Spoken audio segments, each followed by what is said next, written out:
दोस्तों, आज हम एक्सप्लेन करने वाले हैं हाल ही में आई मूवी लूसीफर 2 को, जो कि आपको जरूर पसंद आएगी। इसलिए वीडियो को अभी लाइक कर दीजिए। हम चलिए कहानी शुरू करते हैं। तो मूवी की शुरुआत में हमें बताया जाता है कि इस समय दुनिया में दो ही ग्रुप हैं जो राज कर रहे हैं, जिसमें से पहला है सेंट्राइड, जो कि बहुत खतरनाक लोग हैं। वहीं दूसरा ग्रुप है लूसीफर नेक्सस। ये लोग कहां से ऑपरेट करते हैं इसके बारे में ज्यादा कोई जान नहीं पाया है। अब इसके बाद हमें 2002 का सीन दिखाया जाता है, जहां हिंदू मुस्लिम के बीच में दंगे छिड़ रखे थे। तब कुछ मुस्लिम लोग अपना परिवार बचाने के लिए अपना घर छोड़कर वहां की मुखिया के यहाँ चले जाते हैं, जो कि एक हिंदू थी। वो कहते हैं कि आप सब डरिए मत, मैं कल लोगों से बात करके ये दंगा खत्म करवा दूंगी, आप आज रात यहीं पर आराम करिए। वहीं हम देखते हैं कि मुखिया की बहन का लड़का मुन्ना भी वहीं था, जो ये सब देख रहा था। इसके बाद जब सब लोग आराम कर रहे होते हैं, तभी वहाँ पर वही दंगा करने वाले लोग पहुंच जाते हैं और आते सबसे पहले इन लोगों का लीडर बलराज मुखिया को मार डालता है, जो कि असल में उसकी मौसी थी और ये मुन्ना बलराज का ही भाई था। इसी ने उन लोगों के छुपने की खबर बलराज को दी थी। फिर मुखिया को मारने के बाद बलराज और उसके लोग सीधा उन मुस्लिम परिवार को मारने आ जाते हैं। तब यहाँ के लोग बुरी तरह से इन लोगों को मार रहे थे और ये देखकर एक बाप अपने बेटे जैद और उसके छोटे भाई को अलमारी में छुपा देता है ताकि इनकी जान बच सके। वहीं मुन्ना पहले इन लोगों को जान से मारता है और फिर वहाँ की औरतों के साथ दुष्कर्म भी कर डालता है और ये सब जैद अलमारी में छुपा हुआ देख रहा था, पर वो डर के मारे कुछ कर नहीं पाता। फिर बलराज और उसके लोग जब सबको मार डालते हैं तो जैद मौका पाकर अपने भाई के साथ वहाँ से भाग निकलता है, पर आगे जाकर जैद देखता है कि उसका छोटा भाई भी मर चुका है, क्योंकि मुंह बंद करने के कारण उसकी सांसें रुक गई। यानी अब जैद बिल्कुल अकेला पड़ गया था। ये देखकर वो फूट फूट कर रोने लगता है। इसके बाद हमें कई साल बाद गोवर्धन नाम के रिपोर्टर को दिखाया जाता है, जो कि कार्तिक नाम के आईबी ऑफिसर, जो कि गोवर्धन का ही दोस्त था, उससे किसी बजरंगी की बात कर रहा होता है, क्योंकि बजरंगी अब केरला में अपनी पार्टी लेकर आने वाला था। इस पर कार्तिक मना कर देता है कि मुझे नहीं पता वो क्यों आ रहा है, और वो गोवर्धन से कहता है कि तुम ये सब छोड़ो और उस स्टीफन के बारे में पता करके मुझे भी बताओ। अब ये स्टीफन और बजरंगी है कौन, ये आपको आगे पता चलेगा। इसके बाद हम सीएम ऑफिस का सीन देखते हैं, जहां एक मंत्री बाकी नेताओं से कहता है कि मुझे सुनने में आया है कि अपने सीएम जतिन पर मनी लॉन्ड्रिंग का इल्जाम लगा है, इससे तो हम सबका नाम खराब हो जाएगा, हमें कुछ करना चाहिए। और इनकी बातों से हमें पता चलता है कि पहले केरला का सीएम पीकेआर थे, जो कि जतिन के ही पिता थे और सब लोग उनकी काफी इज्जत करते थे। पर पीकेआर की मौत के बाद जतिन को इस पार्टी का लीडर बना दिया गया और अब पार्टी जीतने के बाद जतिन ही सीएम बना है। हालांकि अब अगले साल चुनाव दोबारा आने वाले हैं, इसलिए ये लोग टेंशन में थे कि कहीं अगली बार हमारी पार्टी हार ना जाए। वहीं बाकी पार्टी के लोग भी कहते हैं कि इस जतिन का कुछ करना पड़ेगा। तभी ये लोग जतिन की बहन प्रिया के बारे में बात करने लगते हैं कि वो कहाँ है आजकल। फिर हम प्रिया को देखते जो एक इवेंट से घर आती है तो उसे जतिन मिलता है। यहाँ जतिन प्रिया से कहता है कि मैंने सुना है आपको नेमोपल्ली गांव वाले बुला रहे हैं, तो तुम जाओगी क्या। इस पर प्रिया कहती है कि पिताजी को वहाँ पर हर कोई पूछता है, इसलिए जाना तो पड़ेगा ही। लेकिन जतिन कहता है कि वहाँ मत जाना, वो लोग मेरे खिलाफ हैं, तुम जाओगे तो उन्हें लगेगा कि मेरी खुद की बहन भी मेरे खिलाफ हो गई। तभी इनकी अपने पिता को लेकर बहस हो जाती है और हम समझ पाते हैं कि जतिन अपने पिता पीकेआर से काफी नफरत करता है और जतिन को लोगों से ज्यादा सिर्फ पैसों की पड़ी रहती है। वहीं प्रिया लोगों के बारे में सोचती है। तब जतिन यहाँ प्रिया को धमकी देकर जाता है कि मुझे अब इस पार्टी की जरूरत भी नहीं है, अभी तो मैं सीएम हूँ और कल मैं कुछ ऐसा करने वाला हूँ जिसके बारे में किसी ने सोचा नहीं होगा। अब हमें अगले दिन का सीन दिखाते हैं, जहाँ जतिन पब्लिक के सामने भाषण देता है और वो लोगों को मीठी मीठी बातें बोलकर कहता है कि ये पार्टी मुझे हमारा राज्य ग्रो करने से रोक रही है, इसलिए मैं अपनी खुद की नई पार्टी बना रहा हूँ। ये सुनकर सब लोग हैरान हो जाते हैं। आगे जतिन कहता है कि इस पार्टी में मेरा साथ बजरंगी भैया देंगे और तभी वहाँ बजरंगी आता है, जो कोई और नहीं बल्कि बलराज ही था, जिसने 2002 में दंगे किए थे और इस समय वो काफी पावरफुल आदमी था। यहाँ बजरंगी को देखकर पीकेआर यानी कार्तिक के पिता की पार्टी के लोग सोचने लगते हैं कि इसने हमें धोखा दिया वो तो ठीक है, पर बजरंगी को यहाँ नहीं लाना चाहिए था, ये पूरे राज्य को खराब कर देगा। काश ऐसे समय में यहाँ स्टीफन होता। इसके बाद हमें एक जगह सेनेगल का सीन दिखाते हैं जहाँ पर इलीगल वेपन्स की स्मगलिंग की जा रही थी। वहीं हम रॉबर्ट नाम के आदमी को देखते हैं जो ये सब ध्यान से देख रहा था। फिर हमें M16 इंटरपोल का सीन दिखाते हैं जहाँ एक आदमी आकर वहाँ के हेड बोरिस को बताता है कि सेनेगल से माल निकल चुका है। ये सुनकर बोरिस सीधा अपनी टीम के पास पहुँचता है और पता चलता है कि इन लोगों ने अपनी एक फोर्स पहले ही भेज रखी है उस कंसाइनमेंट को पकड़ने के लिए जिसे लीड ऑफिसर मिशेल देख रही थी। तब यहाँ सारे ऑफिसर कंसाइनमेंट का इंतजार करने लगते हैं और पता चलता है कि वो रॉबर्ट नाम का आदमी M16 का ऑफिसर है और वही मिशेल को इन्फॉर्मेशन दे रहा था। पर अब काफी इंतजार करने पर भी वो कंसाइनमेंट नहीं आता, जिस पर मिशेल समझ जाती है कि कुछ तो गड़बड़ है। वहीं हम देखते हैं कि उन लोगों ने अपना कंसाइनमेंट दूसरे रास्ते पर ले जाने का प्लान कर लिया था, लेकिन तभी वहाँ पर धमाका होता है और तुरंत एंट्री होती है स्टीफन की, जिसे सब लोग लूसीफर कहकर भी बुलाते हैं। वो यहाँ आते ही पूरे कंसाइनमेंट को ही उड़ा देता है और रॉबर्ट कहता है कि मैं एक जासूस हूँ। ये सुनने के बाद भी स्टीफन उसे मार डालता है। फिर स्टीफन सीधा उस कंसाइनमेंट को स्मगल करने वाले कार्टर लीडर काबुगा को कॉल करके धमकी देता है कि ये माल तो मैंने उड़ा दिया, पर आगे से ऐसे स्मगल किया तो मैं तुम्हें भी मार डालूंगा। ये सुनकर काबुगा को बहुत गुस्सा आता है। इधर हम गोवर्धन को कार्तिक के पास देखते हैं जो स्टीफन के बारे में ही जानना चाह रहा था। तब कार्तिक गोवर्धन को किसी अब्राम के बारे में बताता है कि इस समय उसका नाम काफी ज्यादा उछल रहा है। अब्राम हमेशा से ही जिहादी ग्रुप और टेरर ऑर्गेनाइजेशन के खिलाफ रहा है और ये सारे ही लोग उसके दुश्मन हैं। वहीं अब्राम ने हाल ही में एक इंटरपोल एजेंट को भी मार डाला है, इसलिए सब उसी को ढूंढ रहे हैं। असल में दोस्तों ये अब्राम और कोई नहीं स्टीफन ही है जिसने अपना नाम बदल रखा है। वहीं हम ऑफिसर मिशेल को देखते हैं जो अपने सीनियर से कह रही थी कि रॉबर्ट मेरा क्लोज फ्रेंड था और जिसने भी उसे मारा है मैं उसे छोड़ूंगी नहीं। इसके बाद हम मॉरिस को देखते हैं जो अपने घर पर आते ही सीक्रेटली किसी से बात करता है और ये कोई और नहीं बल्कि स्टीफन ही था जिसे बोरिस पल पल की खबर दिया करता था,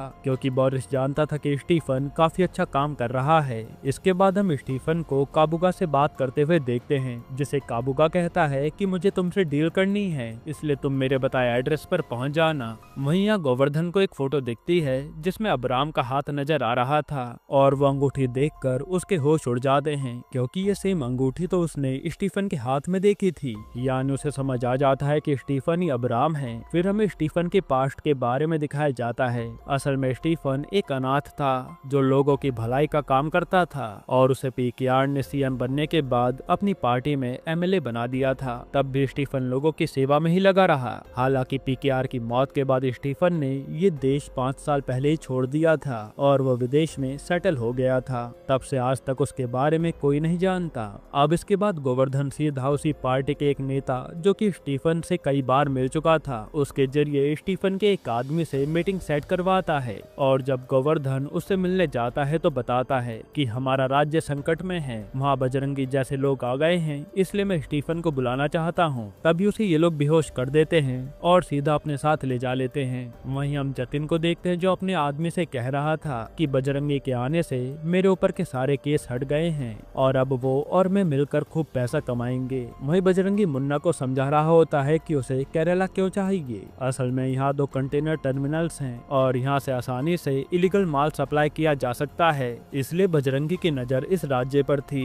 इधर स्टीफन गोवर्धन से मिलता है तो पूछता है कि बताओ क्यों मिलना चाहते थे। तब स्टीफन कहता है कि तुम्हारा राज्य संकट में है, उसे बचा लो और मैं जानता हूँ तुम ही अब्राम हो। जो सुनकर स्टीफन हंसने लगता है। इधर हम जतिन को देखते हैं जो स्टीफन की ही बात कर रहा था कि स्टीफन हमारे राज्य से दूर रहेगा वही अच्छा है। जो सुनकर वहाँ बैठा कार्तिक पूछता है कि उस स्टीफन से सब लोग इतना डरते क्यों हैं, जिस पर जतिन बताता है कि वो किंग मेकर है, उसके कहने से सरकार भी पलट सकती है, इसलिए बजरंगी भी शायद उसका कुछ बिगाड़ ना पाए, उल्टा मैं भी उसके साथ फंस जाऊंगा। इसके बाद हम मिशेल को देखते हैं जिसे इन्फॉर्मेशन मिली थी कि अब्राम एक डील के लिए इराक आ रहा है, तो वो उसे पकड़ने का सोचती है। वहीं गोवर्धन कार्तिक को कॉल करके बताता है कि स्टीफन के बारे में मुझे कुछ पता चला है कि वो इराक जा रहा है। इसके बाद हम देखते हैं कि अब्राम को पकड़ने के लिए मिशेल अपनी टीम के साथ अब्राम जहां आने वाला था वहां पहुंच जाती है। तभी थोड़ी देर में अब्राम आता है और वो सीधा उन्हीं कैमरों में देखता है जो मिशेल ने लगाए थे। असल में ये स्टीफन का ही प्लान था कि वो इन लोगों को अपना चेहरा दिखा सके सके। जिसके बाद स्टीफन सीधा काबुगा से मिलने अंदर बिल्डिंग में जाता है और मिशेल सही मौके का इंतजार करने लगती है कि वो सबको साथ में पकड़ लेगी। अब अंदर काबुगा और स्टीफन की डील होने लगती है, जहाँ स्टीफन कहता है कि तुम जो भी लीगल काम करते हो वो तुम्हें बंद करने होंगे, वरना मैं तुम्हें छोड़ने नहीं वाला। इसी बात को लेकर इनमें लड़ाई शुरू हो जाती है। तभी वहाँ स्टीफन के बाकी खास आदमी भी आ जाते हैं। इसके बाद हम देखते हैं कि जैसे ही मिशेल सबको पकड़ने के लिए अंदर आ रही होती है, तभी एक धमाका होता है और सब लोग घायल हो जाते हैं। वहीं अब हर जगह ये न्यूज फैल जाती है कि स्टीफन एक धमाके में मारा गया, जो सुनकर केरला निवासी उदास हो जाते हैं। फिर हम दो नेताओं को बात करते हुए देखते हैं कि स्टीफन तो मर गया है, अब उस जतिन से पंगा कौन लेगा, क्यों ना हम उसके सामने प्रिया को ही खड़ा कर दें। वहीं हम मिशेल को देखते हैं जो जिंदा बच गई थी, पर वो अभी भी कह रही थी कि वो खुद अब्राहम को मारना चाहती थी क्योंकि उसने रॉबर्ट को मारा है।